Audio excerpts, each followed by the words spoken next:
100টা আলেমের মধ্যে 10টা জাহান্নামী মৌলবি হবে। কেন বলছি আমার বন্ধুগণ শুনে নেন, আমার মতো 100টা মৌলবি ধরা পড়বে কিয়ামতের দিনে। সমাজকে ধোঁকা দিয়েছ, প্রতারণা করেছ, প্রবঞ্চনা করেছ। যদি বলেন কোরআনে আছে, অবশ্যই কোরআনে আছে। কোরআনে আছে কিসের জন্য? আল্লাহ তাআলা সাবধান বাণী দিয়েছে। এরপর ভেবে দেখুন, যদি পৃথিবীর শ্রেষ্ঠ ব্যক্তি নিজের চাচার জন্য দোয়া চাইতে না পায়, আল্লাহ নিষেধ করেন, তো একটা ব্যক্তি সারা জীবন সুদের উপরে জীবন কাটিয়ে মারা গেছে, তার লেগে আমার মতো মৌলবি দোয়া করলে আল্লাহ আমাদেরকে ছেড়ে দিবেন না? এরপর এই সমাজের কি কিছু দোষ আছে? না। আমার মতো 100টা মৌলবি ধরা পড়বে আখরি জামানায়। কিয়ামতের পূর্বে 100টা আলেমের মধ্যে 10টা জাহান্নামী আলেম হবে। 100টা আলেমের মধ্যে 10টা জাহান্নামী মৌলবি হবে। কেন বলছি আমার বন্ধুগণ শুনে নেন, আমার মতো 100টা মৌলবি ধরা পড়বে কিয়ামতের দিনে। সমাজকে ধোঁকা দিয়েছ, প্রতারণা করেছ, প্রবঞ্চনা করেছ। যদি বলেন কোরআনে আছে, অবশ্যই কোরআনে আছে। কোরআনে আছে কিসের জন্য? আল্লাহ তাআলা সাবধান বাণী দিয়েছে। তোমাদের মধ্যে কিছু এমন আলেম থাকবে, আমার আল্লাহ কোরআনে বললেন, হে আমার নবী, ইন্নাল্লাযীনা ইয়াকতুমুনা মা আনজালাল্লাহু মিনাল কিতাব ওয়া ইয়াশতারুনা বিহি সামানান কালীলা উলাইকা মা ইয়াকুলুনা ফি বুতুনিহিম ইল্লান নার ওয়া লা ইউকাল্লিমুহুমুল্লাহু ইয়াওমাল কিয়ামাতি ওয়া লা ইউযাক্কিহিম ওয়া লাহুম আযাবুন আলীম। তোমাদের মধ্যে কিছু এমন হুজুর থাকবে, এমন কিছু আলেম থাকবে, যারা নিজেদের স্বার্থের জন্য নিজেদের স্বার্থ বজায় রেখে মানুষকে ধোঁকা দিবে, আমার কোরআনের আয়াতকে লুকিয়ে দেবে নিজেদের পেট চালাবার জন্য। এই সমস্ত আলেমরা নিজেদের পেটেতে আগুন ছাড়া আর কিছু ভরে না। আমি আল্লাহ কিয়ামতের দিনে এদেরকে কঠিন আযাবে মুবতালা করে দেব। এটা কোরআন। এইরকম 100 জন ধরা পড়বে আমার বন্ধুগণ, আমার ভাই। ওই জন্যে কিয়ামতের আলামত দাজ্জাল আসছে বুঝতে পারবে যখন মুসলমানের কাছে হারাম জিনিসগুলো হালাল হয়ে যাবে। আর এই সুদখোর ব্যক্তিরাই হবে দাজ্জালের সৈন্য। বিসমিল্লাহ। আজ থেকে আত্মসমীক্ষা করুন যে আমি যে মুসলমান, এর পরিচয়টা আমি কিভাবে দিতে পারি। নম্বর 1, মুসলমানের পরিচয় 1 নম্বরই যে প্রত্যেকটা মুসলমান নরনারীর জন্য দ্বীনি শিক্ষা অর্জন করা ফরজ করা হয়েছে। আমি কি দ্বীনি শিক্ষা অর্জন করেছি? 1 নম্বর ফরজ মুসলমানের কাছে নেই। 100টা মুসলমানের মধ্যে 80 জনের কাছে দ্বীনি শিক্ষা নেই। আপনি দেখুন, কোরআন পড়লে নেকি আছে না নাই? কথা বলেন, কোরআন পড়া নেকির কাজ না গুনার কাজ? নেকির কাজ।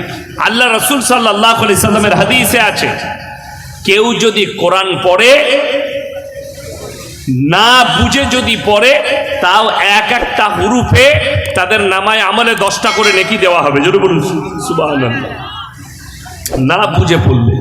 এখন বর্তমানে 100টা মুসলিমের মধ্যে 80টা মুসলিম যুবকরা কোরআন জানে না। ঠিক বললাম না ভুল বললাম?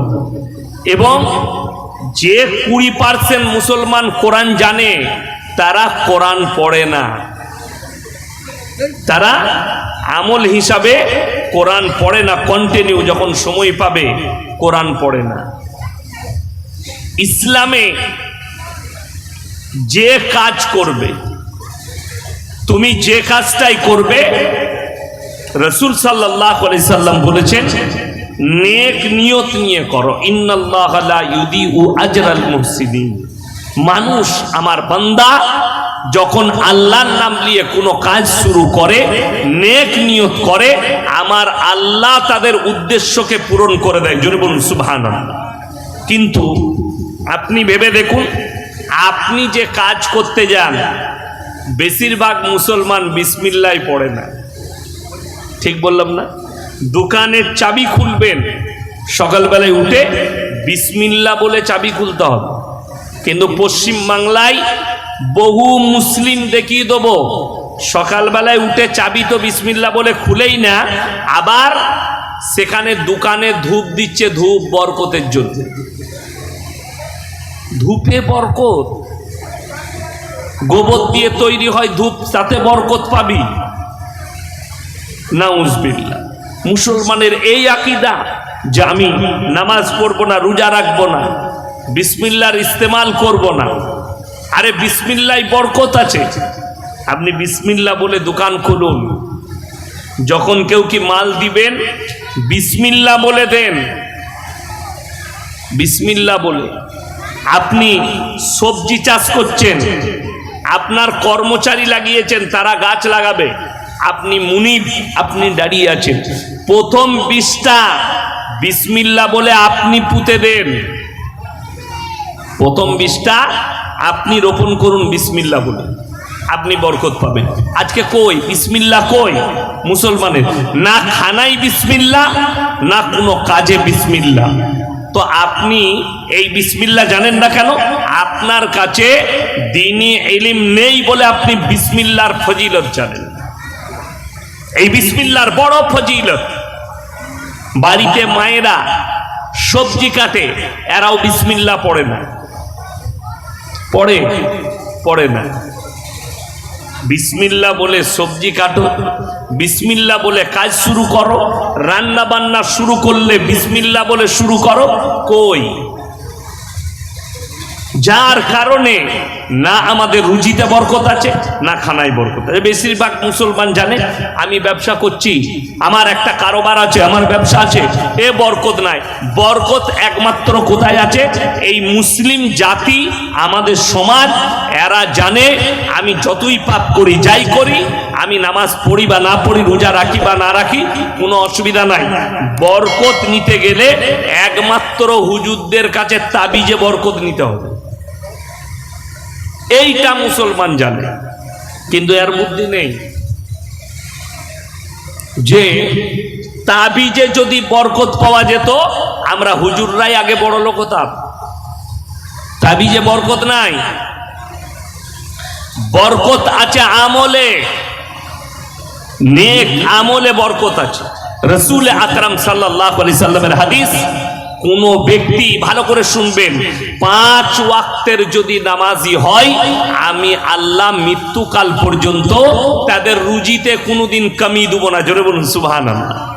এই রুজিতে কমি দেব না, এইটার মানে যদি আপনি বার করেন যে আমি তাহলে মালদার হয়ে যাব নামাজ পড়লে, হুজুর আমি বড় লোক হচ্ছি না কেন? কে বলল আপনাকে যে বড় লোক হওয়া?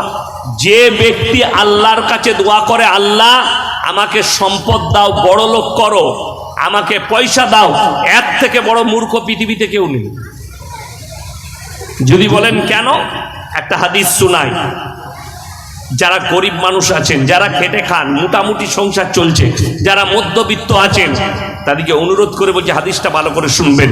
রাসূল আকরাম সাল্লাল্লাহু আলাইহি সাল্লাম হাদিস বর্ণনা করলেন, হে আমার সাহাবীরা শোনো, পৃথিবীর মধ্যে যেগুলো একজন মালদার মুমিন ব্যক্তি, মালদার কি বললাম?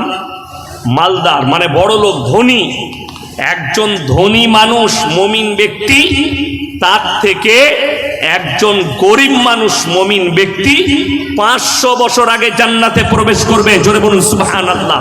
এটা রাসূলের হাদিস। আল্লাহর কাছে মুমিন বান্দা দোয়া করবে কি? আল্লাহ মৃত্যুকাল পর্যন্ত তুমি আমাদেরকে ইজ্জতের রুজি দান করো, মৃত্যুকাল পর্যন্ত ইজ্জতের রুজি দাও। রাসূলের হাদিস, যারা আল্লাহর রাস্তায় দিনের পথে থাকবে, আল্লাহ মৃত্যুকাল পর্যন্ত তাদেরকে ইজ্জতের রুজি দান করবেন। জোরে বলুন সুবহানাল্লাহ। তাদেরকে ইজ্জতের রুজি দান করবেন, এটা আল্লাহ তাআলার ওয়াদা। আপনি দিনের ওপরে প্রতিষ্ঠিত হন, আল্লাহর রাস্তায় চলুন, আল্লাহ আপনাকে ইজ্জতের রুজি দিবেন। রুজি, টাকা সম্পদ আলাদা জিনিস, আর ইজ্জত আলাদা জিনিস। আচ্ছা, পয়সা থাকলে ইজ্জত পাওয়া যায়?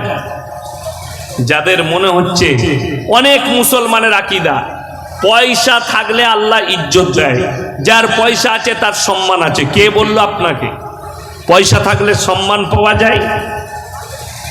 পয়সা অনেক ব্যক্তির আছে। আমরা জলসা করতে যাই, এক একটা স্টেজে কোটিপতিরা থাকে, ধনীরা থাকে, কিন্তু বক্তব্য দেয় সেই গরিব একটা মৌলবি। মসজিদে গ্রামের প্রচুর ধনী ব্যক্তি আছে, কিন্তু ওই 5000 মৌলবীর পেছনে ইতু বিহাজাল ইমাম বলে, যাকে আপনি ইমাম বলে রেখেছেন, কেন? সে দিনের রাস্তায় আছে, আল্লাহর পথে। আল্লাহ তার ইজ্জত দিয়েছে এবং ইজ্জতের খানা তার প্লেটে আমার আল্লাহ পৌঁছেছে। আজকে মুসলমানের কি হলো? তাদের আকীদায় কি হলো? তারা কি আল্লাহ থেকে বিশ্বাসে সরে গেলেন? এক নম্বর আপনাকে বলে দিই, আল্লাহ রাসূল সাল্লাল্লাহু আলাইহি সাল্লামের হাদিস আমরা মনে করি দাজ্জাল আসবে। আসবে না আসবে না? দাজ্জাল কবে আসবে, কখন আসবে? দাজ্জাল কি আপনার এই উস্তি এলাকায়, আমতলা এলাকায়, 24 পরগনায়, দক্ষিণে, উত্তরে, হাওড়া, হুগলি, বর্ধমানে এসে দাওয়াত দিয়ে যাবে যে তোমরা আমাকে বিশ্বাস করো? না, দাজ্জাল আসার পূর্বে তার সৈন্য তৈরি হয়ে যাবে, তার সৈন্য রেডি হয়ে যাবে দাজ্জাল আসার আগে। আর সৈন্যগুলো যে রেডি হবে ওইগুলো রাসূল ইশারা করেছেন, তোমরা বুঝতে পারবে দাজ্জাল আসছে। দাজ্জাল আসার সময় হলে তখন দেখতে পাবে মুসলমানের কাছে হারাম জিনিসগুলো হালাল হতে শুরু হয়ে গেছে, তখন জানবে দাজ্জাল আসছে। নাম্বার 1, সুদ খাওয়া হারাম না হালাল? বাবা কথা বলে হারাম। আজকে আপনি ইমানদারির সঙ্গে বলুন তো, আপনাদের এই থানার মধ্যে কোনো মুসলিম সুদ খায় না? কথা বলে না? মুসলমান সুদখোর আছে না? নাই আছে, সুদ খায়। সুদটা হারাম। আল্লাহ তাআলা কোরআনে বললেন ওয়াহাল্লাল্লাহুল বাইয়া ওয়া হাররামার রিবা, সুদকে হারাম করেছি, ব্যবসাকে হালাল করেছি। আল্লাহ রাসূল বললেন যারা সুদ খায় তাদের কানে যদি আমার আওয়াজ যায় তারা শোনো। আল্লাহ রাসূলের হাদিস, 1 টাকা যদি কেউ সুদ খায় নিজের মায়ের সঙ্গে 36 বার জিনা করার সমান পাপ হবে। নাউজুবিল্লাহ বলে। এরপর একটা মুসলমান কিভাবে সুদ খেতে পারে হারাম জানার পরে? সারা জিন্দেগি সুদ খাচ্ছে, সারা জীবন সুদ খাচ্ছে। ওই জন্যে আমাকে সবাই জলসায় দাওয়াত দেয় না, যারা আমার কথা সহ্য করতে পারে না। হক কথা বলে দিই, গায়ে গিয়ে ধারাম লেগে যায়। এই বায়ান করে চলে আসবো, সকালবেলায় চলে যাব, সকালবেলায় আপনার এলাকার সুদখোররা আমাকে গালি দিবে, বাজে মৌলবি, ওকে আবার দাওয়াত দেয়, ওকে আবার নিয়ে আসে, এই ধরনের বিভিন্ন গালিগুলোজ আমাকে দিবে। এতে আমার কোনো যায় আসে না, যেহেতু আমাকে গালি দিলে সুদ কখনো হালাল হবে না। হবে? আমাকে যদি আপনি এক চর মারেন তাও সুদ হালাল হবে না, সুদ হারাম। সুদকে হালাল করার ক্ষমতা পৃথিবীর কোনো বাপের বেটা মৌলবীর নেই। আল্লাহ যখন হারাম করেছে, এই লোক সারা জিন্দেগি সুদ খাচ্ছে, সারা জীবন সুদের উপরে জীবন কাটালো। আর এই লোক যখন মারা যাচ্ছে, আপনারা আমাদের মতো হুজুরকে দাওয়াত দিয়ে বলছে হুজুর মিলাদটা পড়ান, মিলাদ পড়িয়ে বলছে তাকে জান্নাতে ভরে দাও। এইটা হচ্ছে কষ্টের, খুব গায়ে লাগা কথা। আমার কথাটা গায়ে লাগবে। কারুর ভাই হয়তো সুদের ওপরে জীবন কাটিয়ে মারা গেছে, তার লেগে মিলাদ পড়িয়েছে, তাকে জান্নাতে পাঠাবেন। কারুর বাপ সুদের ওপরে জীবন কাটিয়ে মারা গেছে, তাকে জান্নাতে দিবেন মিলাদ পড়িয়ে, দোয়া করে, হুজুরকে দিয়ে দোয়া করিয়ে জেনে রেখে দিবেন। যদি আমাকে বলে দেন হুজুর এই ব্যক্তি সারা জিন্দেগি জেনে শুনে সুদ খেয়ে মারা গেছে, আমি ইয়াসিন বিশ্বাস করুন, আমি যদি এটা জানতে পারি, সেই লোককে দোয়া তো দূরের কথা, তার জানাজার নামাজটাই আমি পড়ব না, তার জানাজার নামাজই পড়ব না। কেন? কোন ব্যক্তি যদি সুদ হারাম জেনে, আল্লাহ তাআলা বলেন কেউ যদি সুদ খায়, সেই ব্যক্তি আল্লাহর সঙ্গে যুদ্ধ ঘোষণা করলো। যে আমার আল্লাহর সাথে যুদ্ধ ঘোষণা করে দিল, তার জানাজার নামাজ কিভাবে পড়া হবে? তার দাফন কাফন কি করে হবে, তার লেগে দোয়াটা কি করে হবে। এইগুলো আমরা মৌলবীরা অনেক ছোট ব্যক্তি যারা আমার বাবাজি আছেন, যাদের ব্রেনে আমার কথাটা ঘা লাগছে, যাদের ব্রেনে আঘাত হানছে, তাদেরকে অনুরোধ করে বলছি আমার পুরো বক্তব্যটা শুনেন, আপনার ক্লিয়ার হয়ে যাবে। আল্লাহ রাসূল সাল্লাল্লাহু আলাইহি সাল্লামের থেকে দামি লোক পৃথিবীতে কেউ এসছে? এই কথা বলবেন, কেউ এসছে? আর কিয়ামত পর্যন্ত কেউ আসবে? রাসূল সাল্লাল্লাহু আলাইহি সাল্লামের জন্য আমাদের জান হাজির, ঠিক কিনা? আল্লাহর নবীর জন্য আমরা প্রাণ দিতে পারি। সামান্য মুসলমান মুমিনের আকীদা বলে দিই, দেখবেন আমাদের ভারতে নূপুর শর্মা বলে একটা মেয়ে নবীজিকে গালি দিয়েছিল না, দেয়নি? তার লেগে গোটা পৃথিবী জুড়ে আন্দোলন হয়েছে, বিভিন্ন দেশ প্রতিক্রিয়া দিয়েছে, ইয়ে গলত বাত হ্যায়, ইয়ে নেই कहना चाहिए था। তাকে সরকার বহিষ্কার করেছে, তাদের দল বহিষ্কার করেছে এবং তার নামে কেস কাবারি হই, সে গালি নবীজিকে গালি দিয়েছে। তো মুসলমানের বরদাস্ত হয়নি। তাইলে আল্লাহ নবীকে আপনি কতটা ভালোবাসেন? যে নবী বলে দিল মায়ের সঙ্গে জিনা করার পাপ, এই রাসূল সাল্লাল্লাহু আলাইহি সাল্লামের শুনেলেন। আল্লাহর হাবিব সাল্লাল্লাহু আলাইহি সাল্লামের চাচা যান, আপন চাচা, কি বললাম? আপন চাচা। দেখুন আমাদের আত্মীয় মারা গেলে আমরা ছুটি না ছুটি, কাঁদি, কষ্ট হয়। আমি 1 বছর আগে আমার ছোট ফুপু, আমি হচ্ছে আমার বড় ফুপুর জামাই, আর আমার ছোট ফুপু হঠাৎ আমরা এক গ্রামে থাকি, আর অরিজিনাল যেটা আমাদের গ্রাম সেখানে আমার চাচারা থাকে, ওইখানে আমার ফুপু ছিলেন, ছোট ফুপুজি। তো আমার কাছে তখন রমজান মাস, দ্বিতীয় তারাবি, তারাবির এই বছরের আগের বছর দ্বিতীয় তারাবি, নামাজে দাঁড়াচ্ছি, তারাবির নামাজ শুরু হবে, আর আমার ফোনে কন্টিনিউ ফোন ঢুকে যাচ্ছে। আমি ফোনটা নিয়ে দেখলাম, বাস, হ্যালো, কি ব্যাপার? আমার ছোট চাচি, সেজো চাচি বললে, বাপ, হ্যাঁ তোমার ফুপুর অবস্থা খুব খারাপ, আমরা গাড়ি করে নিয়ে যাচ্ছি বর্ধমান। আমি সঙ্গে সঙ্গে, আমার ড্রাইভারও নামাজ পড়ছিল, তাকে ইশারা করে ডেকে নিয়ে বেরিয়ে এলাম। তো তারা বর্ধমান যেতে যেতে আমার বাড়ি থেকে এক জায়গায় রোডে জ্যামে আটকে গেছে, মানে ফুপুজি ওখানে ইন্তেকাল করেছে, মারা গেছে ওই জায়গায়। আমি ছুটলাম কেন? আমার ফুপুর প্রতি মহব্বত, আমার আত্মীয়।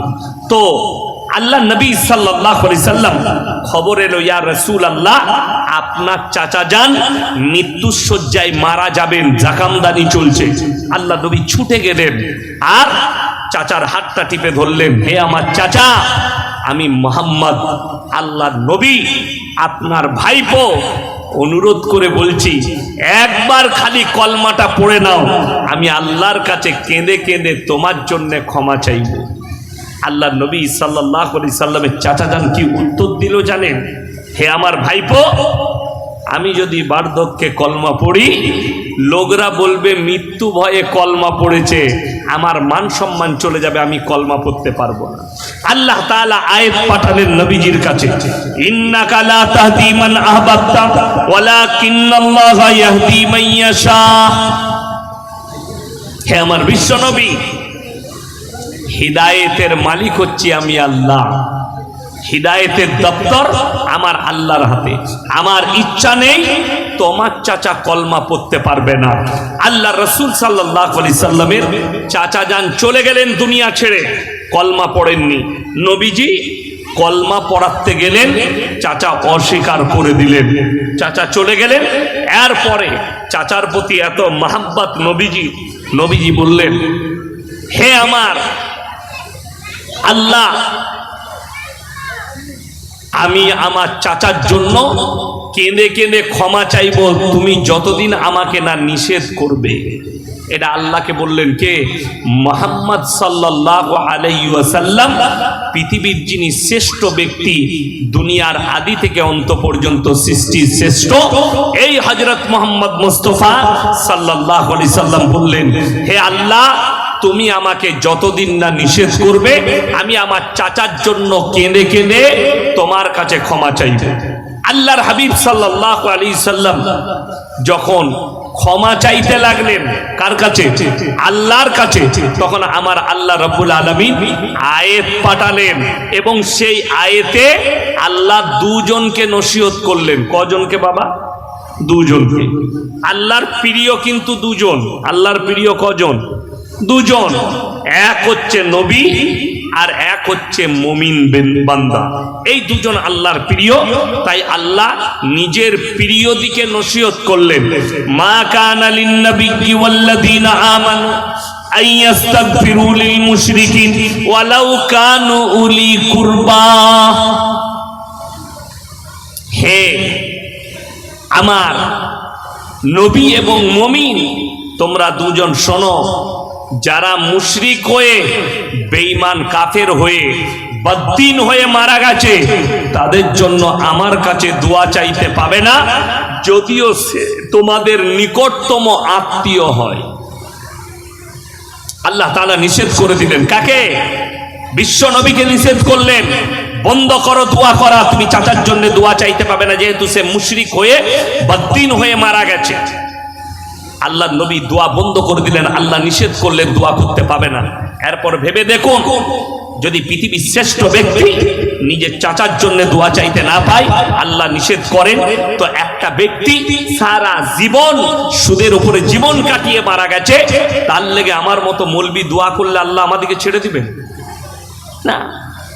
এরপর এই সমাজের কি কিছু দোষ আছে? না। আমার মতো 100টা মৌলবি ধরা পড়বে আখরি জামানায়। কিয়ামতের পূর্বে 100টা আলেমের মধ্যে 10টা জাহান্নামী আলেম হবে। 100টা আলেমের মধ্যে 10টা জাহান্নামী মৌলবি হবে। কেন বলছি? আমার বন্ধুগণ শুনে নেন, আমার মতো 100টা মৌলবি ধরা পড়বে কিয়ামতের দিনে। সমাজকে ধোঁকা দিয়েছ, প্রতারণা করেছ, প্রবঞ্চনা করেছ। যদি বলেন কোরআনে আছে, অবশ্যই কোরআনে আছে। কোরআনে আছে। কিসের জন্য? আল্লাহ তাআলা সাবধানবাণী দিয়েছে, তোমাদের মধ্যে কিছু এমন আলেম থাকবে। আমার আল্লাহ কোরআনে বললেন, হে আমার নবী, ইন্নাল্লাযীনা ইয়াকতুমুনা মা আনজালাল্লাহু মিনাল কিতাব ওয়া ইয়াশতারুনা বিহি সামানান কালীলা উলাইকা মা ইয়াকুলুনা ফি বুতুনিহিম ইল্লান নার ওয়া লা ইউকাল্লিমুহুমুল্লাহু ইয়াওমাল কিয়ামাতি ওয়া লা ইউযাক্কিহিম ওয়া লাহুম আযাবুন আলীম। তোমাদের মধ্যে কিছু এমন হুজুর থাকবে, এমন কিছু আলেম থাকবে, যারা নিজেদের স্বার্থের জন্য নিজেদের স্বার্থ বজায় রেখে মানুষকে ধোঁকা দিবে, আমার কোরআনের আয়াতকে লুকিয়ে দেবে নিজেদের পেট চালাবার জন্য। এই সমস্ত আলেমরা নিজেদের পেটেতে আগুন ছাড়া আর কিছু ভরে না। আমি আল্লাহ কিয়ামতের দিনে এদেরকে কঠিন আযাবে মুবতালা করে দেব। এটা কোরআন।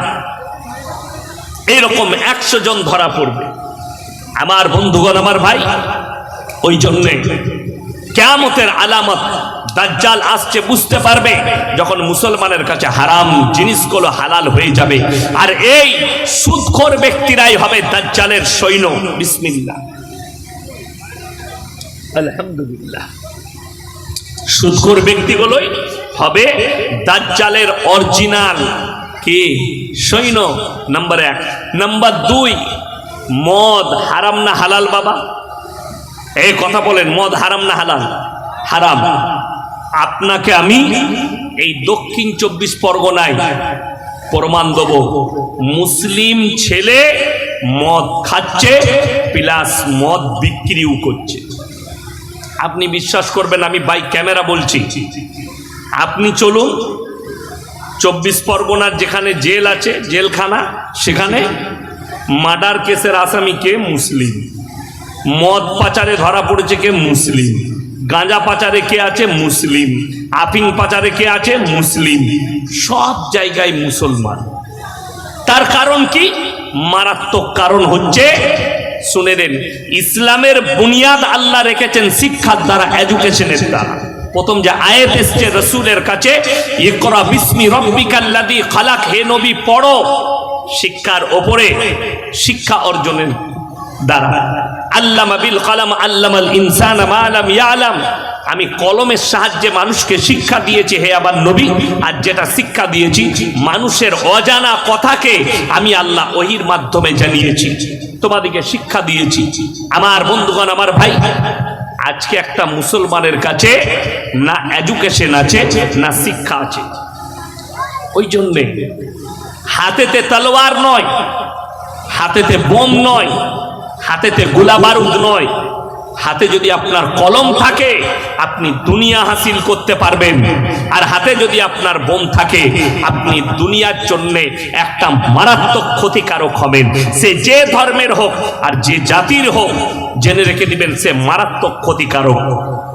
আমার আল্লাহ রসুল সাল্লাল্লাহু আলাইহি সাল্লাম আরে তয়েফেতে রক্তাক্ত করেছেন নবীজিকে, তারপরেও নবীজি তাদের জন্য দোয়া করেছেন, আল্লাহ তুমি এদিকে জান্নাতবাসী করো, আল্লাহ তুমি এদিকে কবুল করে নাও, এরা যেন ইসলামের ওপরে প্রতিষ্ঠিত হয়। আমি কালকে আবার দাওয়াত দিতে যাব। আল্লাহ নবীকে এত গালি দিয়েছে, নবীজি তাদের জন্য দোয়া করেছেন। আপনারা কি মনে করছেন আজকের চক্রান্ত, ইসলামকে মিটাবার চক্রান্তটা আজকের, কালকের, 10 বছর আগের, 100 বছর আগের না? এই ইসলামকে মিটাবার চক্র সেদিনই শুরু হয়েছে যেদিন থেকে আল্লাহর হাবিব সাল্লাল্লাহু আলাইহি সাল্লাম মেহনত শুরু করেছেন, দাওয়াতের মেহনত, কালমার দাওয়াত দিতে লেগেছেন মক্কার বুকে। সেই দিন থেকে মেহনত শুরু হয়েছে। কোরআনে দলিল আছে, আল্লাহর হাবিব সাল্লাল্লাহু আলাইহি সাল্লাম কাবা ঘরের ভেতরে কোরআন পড়ছেন, আর বেঈমান কাফেররা কাবা ঘরের বাইরে তাবলীগ শুরু করেছে। আল্লাহ আয়াত পাঠালেন, হে আমার নবী শুনে নাও তারা বাইরে তোমার জন্য কি তাবলীগ করে।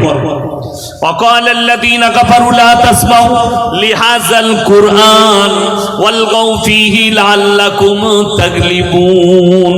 হে আমার নবী পৃথিবীর মানুষকে বলে দাও তারা তাবলীগ করছে তোমার বিরুদ্ধে, বাইরে কি বলছে? আল্লাহ নবী যে কোরআন তেলাওয়াত করে সে কোরআন তোমরা শ্রবণ করো না, হাততালি মারো আর কানেতে আঙ্গুল দাও। আল্লাহর কসম, ইসলাম মিটে গেছে না আছে? কথা বলেন, ইসলাম জিন্দা আছে। সেই দিনে শুরু হয়েছে। আজকে বর্তমানে আমাদের অনেকজন, অনেক মুসলমান ভাবে কেউ আল্লাহর নবীকে গালি দিচ্ছে। আচ্ছা, এত মানুষ গালি দিচ্ছে, আল্লাহ নবীর কোনো ক্ষতি হয়েছে? কথা বলেন। নূপুর শর্মা নবীজিকে গালি দিয়েছে, নবীজির ক্ষতি হয়েছে না তার? তার ক্ষতি হয়েছে, ইসলামের ফায়দা হয়েছে, ইসলামের লাভ হয়েছে। কুকুর কামড়ালে আপনি যদি তাকে কামড়ান, আপনার আর তার মধ্যে কোনো পার্থক্য থাকবে? কুকুরে কামড়ালে আপনি কুকুরকে কামড়াবেন না তার ভ্যাকসিন খুঁজবেন? তার ভ্যাকসিন, কুকুরে কামড়ানোর ভ্যাকসিন আছে। আপনি ডাক্তারকে গিয়ে বলবেন, স্যার আমাকে কুকুরে কামড়িয়েছে, সে ভ্যাকসিন দেবে যেন বিষক্রিয়া না হয়। তো যখন কেউ নবীজিকে গালি দিবে তাকে ভ্যাকসিন দেন, কামড়াবেন না। তার ভ্যাকসিন কোথায় আছে? কোরআনে আছে, হাদিসে আছে, আলেম উলামারা দিবে, ঠান্ডা মাথায় দিতে হবে। যেমন আপনাকে বলে দিই, খ্রিস্টান ভাইরা তারা যদি মুহাম্মদ সাল্লাল্লাহু আলাইহি ওয়াসাল্লামকে গালি দেয়, আপনার উচিত হবে না আপনি তাদের যে নবী পয়গম্বর ঈসা মসিহকে আপনি গালি দিলে আপনি বেঈমান হয়ে যাবেন। কেন? কোরআনে আছে যে তোমরা ঈমানদার তখন ওয়ান নবিয়্যিন, আমার যতগুলো নবী পয়গম্বর আমি পাঠিয়েছি তাদের সকলের ওপরে বিশ্বাস আনতে হবে প্রত্যেকটা মুসলমানকে যে এগুলো আল্লাহর নবী। অর্থাৎ তাদেরকে আপনি গালি দিতে পারবেন না। ঈসা আলাইহিস সালাম, ঈসা নবী, মুসা নবী, ইব্রাহিম নবী, ইয়াকুব নবী, ইউসুফ নবী, এগুলো সব আল্লাহর পয়গম্বর। 1,24,000 কম বেশি যতগুলো পয়গম্বর আল্লাহ পাঠিয়েছেন, এদেরকে আপনাকে বিশ্বাস করতে হবে। এগুলো আল্লাহর নবী, আপনি গালি দিতে পারবেন না, কোন নবীকে আপনি গালি দিতে পারবেন না। অর্থাৎ আবার আল্লাহ তাআলা আয়াত পাঠিয়েছেন, প্রত্যেকটা মুসলমান আমল করবেন। ওয়ালা তাসুব্বুল্লাযীনা ইয়াদউনা মিন দুনিল্লাহ ফায়াসুব্বুল্লাহ আদওয়াম বিগাইরি ইলম। হে আমার নবী, পৃথিবীর মানুষকে বলে দাও তোমরা তাদেরকে গালি দিও না যারা আল্লাহ ব্যতীত দেবদেবীর উপাসনা করছে তাদের দেবদেবীকে, তাদের ধর্মকে তোমরা গালি দিও না, সে অজ্ঞাত অবস্থায় তোমার আল্লাহকে গালি দেবে। এইটা হচ্ছে ইসলাম। আপনি কারুর দেবদেবীকে, কারুর ধর্মকে গালি দিতে পারবেন না। ওয়ালা তাসুবুল্লাযীনা ইয়াদউনা মিন দুনিল্লাহ ফায়াসুবুল্লাহ আদওয়াম বিগাইরি ইলম। এটা আল্লাহর হুকুম, নবীজির কাছে পাঠানো হলো। হে নবী, তুমি তোমার উম্মতিকে বলে দাও, তারা জানো, তারা গালিগোলজ না করে তাদের দেবদেবীকে গালি দিলে তারা অজ্ঞাত অবস্থায় তোমার আল্লাহকে গালি দেবে। নাম্বার 2, তোমরা মুমিন ততক্ষণ হতে পারবে না যতক্ষণ পর্যন্ত তোমার কাছ থেকে তোমার প্রতিবেশী সুরক্ষিত নয়। আল্লাহ রসুল বললেন, তোমরা কান খুলে শোনো, তোমার বাড়ির পাশে কে বসবাস করছে দেখো না, সে হিন্দু হোক, দলিত হোক, আদিবাসী হোক, দাস হোক, খ্রিস্টান হোক, শিখ হোক, যেই হোক, সে যদি ক্ষুধার্ত হয় খাবার দাও, বস্ত্রহীন হলে বস্ত্র দাও, বিপদে পড়লে পাশে দাঁড়াও, কিন্তু তাকে খাবার দাও। এটা ছিল নবীজির আদর্শ। আজকে আপনি কি ইসলাম পেয়েছেন? আমরা কি ইসলাম পেয়েছি? আজকে দুঃখ লাগে, বেদনা লাগে যে আপনি নিজেকে মুসলমান বলে দাবি করছেন, আপনার কাছ থেকে কেউ কষ্ট পায়, আপনার কাছ থেকে আপনার প্রতিবেশী ব্যথা পায়। আজকে আপনি সমাজে তাকিয়ে দেখুন, একটা ড্রেনের জন্যে 2 ভাই মারামারি। ঠিক বললাম না? গ্রামে পানি যাবে, প্রতিবেশীর পানি যাবে, একটু বাড়ির পেছন দিয়ে বয়ে যাবে, মানুষ সেই পানি যেতে দিবে না। সে জানেও না যে আমি তো চিরস্থায়ী নয়, এই জমিন আমার নয়, এ জায়গা আমার নয়, এগুলো একটাও আমার কিচ্ছু নয়, সব কিছু আল্লাহর দেয়া নিয়ামত। আমি মরে যাব, এর মালিক কেউ হবে, এর মালিক অন্য কেউ, আমি নয় এর মালিক, এর মালিক অন্য কেউ হবে। অর্থাৎ এটাতে আমার কোনো ইন্টারেস্ট নেই। আল্লাহ নবী সাল্লাল্লাহু আলাইহি সাল্লাম যেদিনে মক্কা বিজয় করেছেন, আপনি অবাক হবেন শুনলে, যেদিনে নবীজি মক্কা বিজয় করেছেন, আল্লাহ রাসূল সাল্লাল্লাহু আলাইহি সাল্লামের সাহাবীরা তলোয়ার নিয়ে দাঁড়িয়ে গেছে। আল্লাহ নবী উঁচু জায়গায় বসে আছেন, আর সাহাবীরা দাঁড়িয়ে গেলেন, ইয়া রাসূলুল্লাহ, আজকে আমরা বদলা লুব। কিসের বদলা? আম্মার ইবনে ইয়াসিনের মায়ের 2 পায়ে উট বেঁধে দুদিকে তাড়িয়ে দেওয়া হয়েছে, আখ ফাড়ার মতো ফাড়া গেছে, আজকে আমরা বদলা লুব। হযরতে সাইয়েদনা বেলাল হাবসি রাদিয়াল্লাহু তাআলা আনহু কোমরে দড়ি বেঁধে উটের পেছনে বাঁধা হয়েছে, পিঠের চামড়াটা কোমরে নেমে গেছে, আজকে আমরা বদলা নেব। হযরতে উসমানে গনি রাদিয়াল্লাহু তাআলা আনহু হাত আর পা বেঁধে গরম বালুতে 40 দিন ফেলিয়ে রেখেছে, আজকে আমরা বদলা নেব। এই যখন সাহাবীদের আওয়াজ উঠল, আল্লাহ নবী দাঁড়ালেন আর বললেন, হে আমার সাহাবীরা বসে যাও, তোমরা আজকে আমার 5টা কথার উপরে আমল করবে। জোরে বলুন সুবহানাল্লাহ। কটা? 5টা। নাম্বার 1, তোমরা আজকে বৃদ্ধকে মারতে পাবে না। নাম্বার 2, তোমরা বৃদ্ধাকে মারতে পাবে না। নাম্বার 3, তোমরা শিশুকে মারতে পাবে না।